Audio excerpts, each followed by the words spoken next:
De retour sur BFM Alsace, on poursuit notre émission consacrée à la rénovation énergétique dans la région et on va continuer à vous distiller quelques conseils pour lancer votre projet. Je me trouve à ma droite avec deux architectes. Tout à ma droite, vous avez Henri Kubler et juste à côté Caroline Henschel, tous les deux du cabinet d'architectes Henschel Kubler. Et à ma gauche, je vous présente Peggy Kreitzheisen. Elle est présidente du groupe des femmes de la FFB Bas-Rhin et vice-présidente de Calibat dans le 67. Les présentations sont faites. Je vais d'abord m'adresser à vous, messieurs, dames, vous architectes. Quel est votre rôle finalement dans ce chantier, ce grand chantier qu'est la rénovation énergétique ?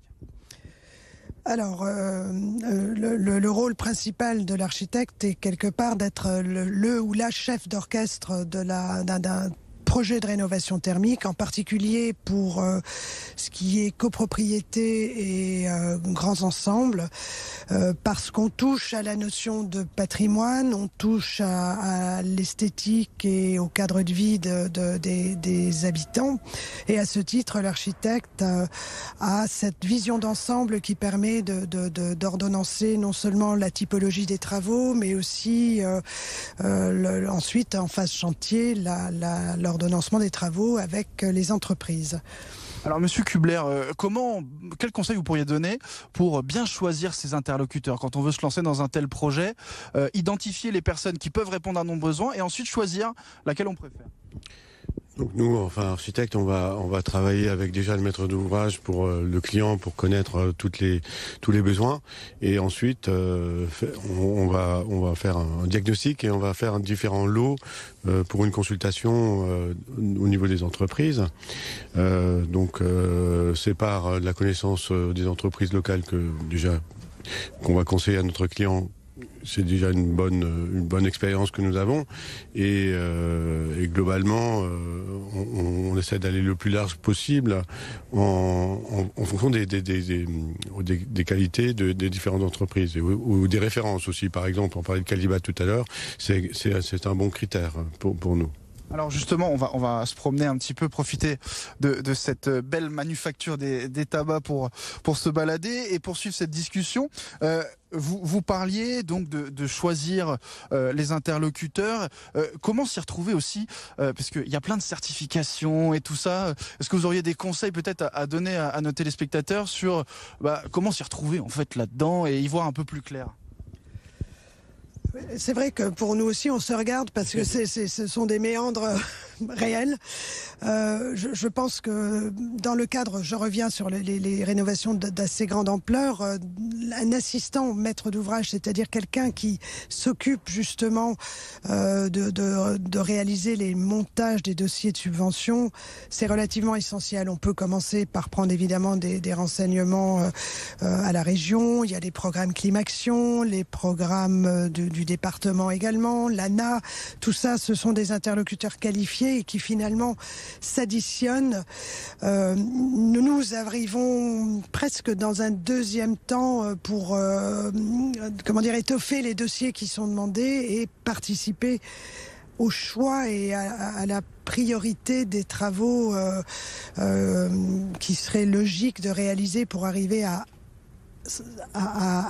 améliorer les qualités thermiques d'un bâtiment sans le dénaturer et surtout sans endetter non plus les gens qui s'engagent dans des travaux qui sont parfois très lourds et qui touchent évidemment leur individualité, leur carapace, leur intimité, leur famille. Ce sont des sujets très très touchy, quoi, très. Des sujets qui évoluent aussi, puisque j'imagine que les interlocuteurs et les compétences, surtout que vous recherchez aujourd'hui chez vos partenaires, elles évoluent avec le temps. Oui, et nous, en fait, on va surtout essayer de bien cerner les besoins pour optimiser les investissements, pour valoriser le patrimoine. C'est la finalité vraiment ultime, on va dire, le cadre de vie pour que la rénovation soit réussie pour tout le monde. Alors évidemment pour le client, mais aussi pour les entreprises, pour que ce soit des belles références et que ça donne envie aussi aux autres de faire des travaux.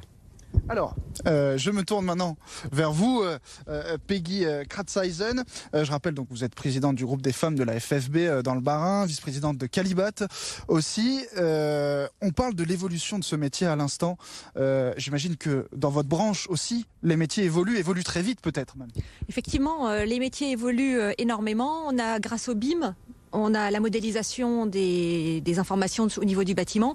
La modélisation, c'est-à-dire surtout au niveau des plans, ça nous permet de faciliter les commandes, les interactions. On a aussi une évolution au niveau du matériel, au niveau des exosquelettes. On a vraiment beaucoup de choses qui évoluent. Est-ce que l'intelligence artificielle joue un rôle? C'est un peu le sujet à la mode en ce moment. L'intelligence artificielle joue un rôle aussi aujourd'hui dans vos métiers? Oui, effectivement, on gagne du temps, notamment pour tout ce qui est commande, tout ce qui est, on doit répondre souvent aux appels d'offres avec des mémoires techniques. C'est vrai on s'appuie beaucoup sur l'intelligence artificielle. Et alors, la question qui se pose, le défi qui se pose dans ces cas-là, c'est la formation. Comment considérez-vous que cette évolution des métiers est suivie par l'évolution des formations? Alors c'est un réel sujet parce qu'on a vraiment une latence entre les besoins sur le terrain et la réalité du marché. En ce moment, les formations ne sont plus vraiment adaptées, donc on a vraiment des formations, par les fournisseurs, parce que les matériaux évoluent.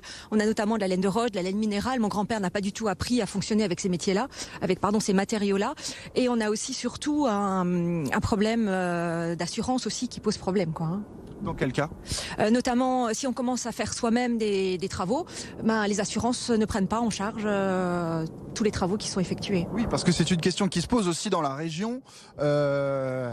Évidemment, l'un des points clés importants du bâti en Alsace qui fait notre patrimoine aussi, c'est ces maisons à colombage qui parfois sont rénovées par des personnes qui n'ont pas tout à fait les compétences nécessaires pour tout simplement prendre en main ce type de chantier. Effectivement, puis là je vais prendre ma casquette de vice-présidente de Calibat. Effectivement, il est très important en fait d'avoir les certifications. Il y a également des audits qui sont réalisés pour contrôler, mais malheureusement il n'y a pas assez de contrôle pour voir si les entreprises font bien leur travail, malheureusement.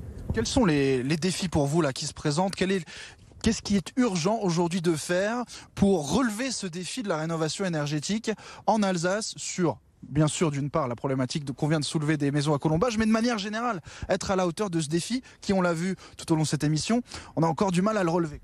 Le premier défi serait la simplification en fait des normes déjà dans un premier temps, la simplification des aides parce qu'entre ma prime rénov, ma prime C2E, la TVA, le prêt à taux zéro, on s'y perd et malheureusement que ce soit les entreprises ou les particuliers, on ne sait plus vraiment comment faire et ça devient vraiment très complexe pour obtenir toutes ces subventions. Une dernière question pour vous, un conseil à donner à nos téléspectateurs qui voudraient se lancer dans un tel projet de rénovation, notamment sur la question qu'on soulevait tout à l'heure, de choisir ses interlocuteurs. Comment s'y retrouver aussi? On parlait des différentes certifications. Comment tout simplement choisir son artisan ou son entreprise? Alors déjà commencer, je vais rendre hommage à mes collègues, surtout prendre un bon architecte, prendre des entreprises locales qui sont spécialisées, qui sont certifiées, qui sont RGE et à partir de là c'est déjà un bon début, je pense. RGE, qu'est-ce que c'est? Reconnu garant de l'environnement. Et ça, ce sont des certifications qui sont données par Calibat. Et si on a déjà tout un package comme ça, je pense qu'on est déjà bien armé pour faire cette rénovation. Merci à tous les trois d'avoir accepté de répondre à nos questions. C'est déjà la fin de cette émission consacrée à la rénovation énergétique en Alsace. Merci à vous de l'avoir suivi et à très vite sur BFM Alsace.